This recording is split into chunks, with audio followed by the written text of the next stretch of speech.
I came home to the roar of a chainsaw tearing through the brand new fence my wife and I had just finished building. Sawdust sprayed across the yard, and the HOA president stood there, sipping her latte like it was a morning show, while her hired guy ripped my property in half. And when I demanded an explanation, she smirked and said, "It's for the good of the community." That was the day I decided I wasn't going to fight her with fists. I was going to buy the ground right out from under her feet. Chica. Act 1. Conflict ignites. My name's Mark Miller. I'm 38, forensic accountant by trade, which basically means I've spent half my life catching liars with spreadsheets. I moved with my wife Sarah out to Lakeview Hills because we wanted peace, fresh air. Lakeviews, neighbours who waved instead of honked. What we got instead was Patricia Hensley, better known in my house as Karen with a capital K. She was the HOA president, self-appointed queen of bylaws, and she wielded that clipboard like a sword. It started small. A violation notice for having the wrong colour welcome mat, a threat of fines if I didn't repaint the mailbox to match her shade of beige.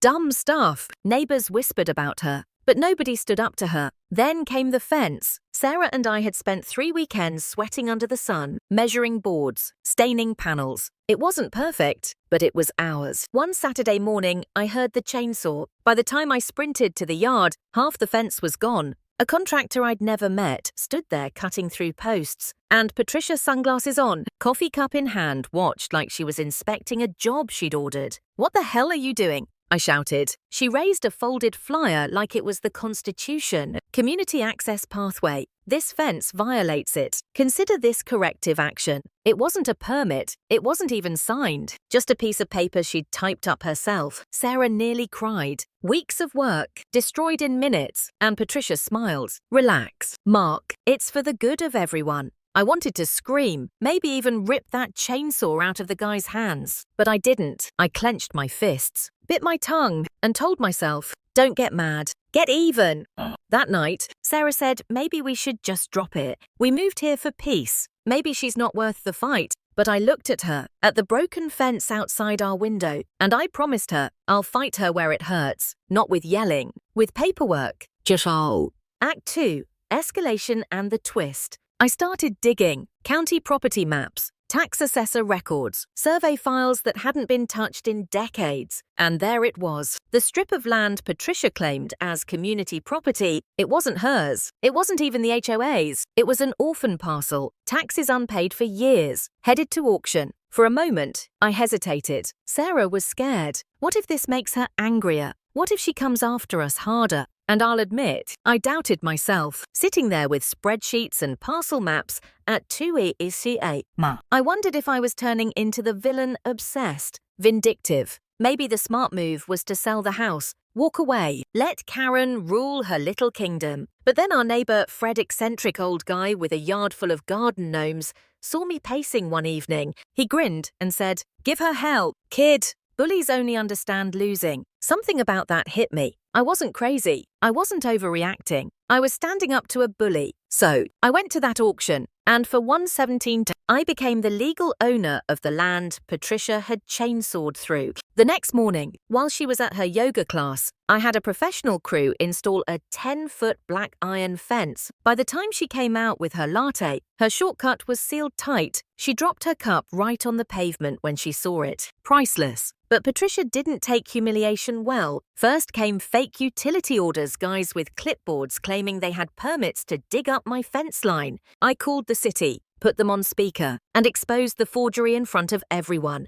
Then came lawsuits, bogus claims of historic right-of-way, accusations that I was blocking emergency access, everyone dismissed. But each one draining more of my time and sanity. Sarah begged me to stop. "Mark, she's dangerous. Please, just let it go." For a night, I almost agreed. I sat in bed thinking, maybe she wins. Maybe peace is better than pride.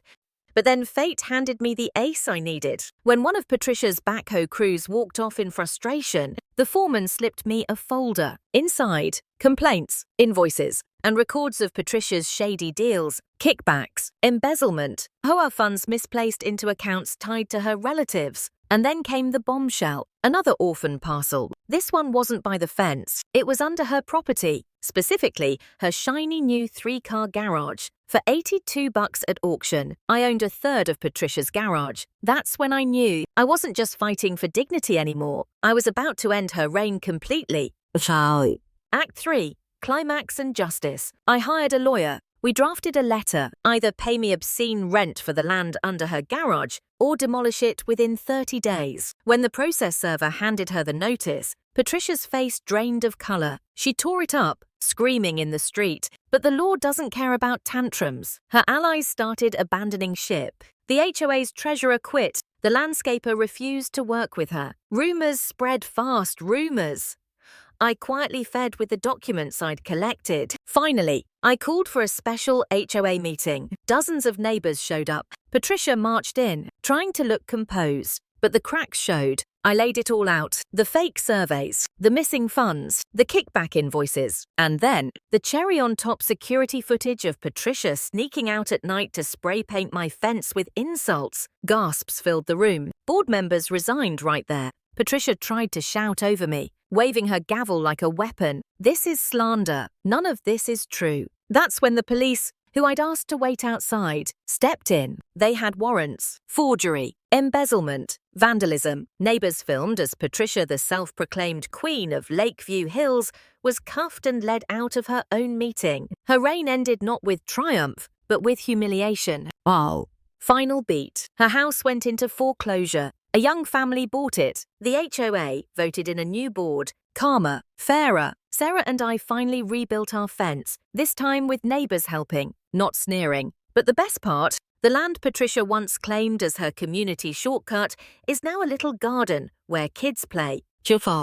Lesson. Bullies build their kingdoms on fear, but the moment you shine a light on their lies, their empire collapses into dust.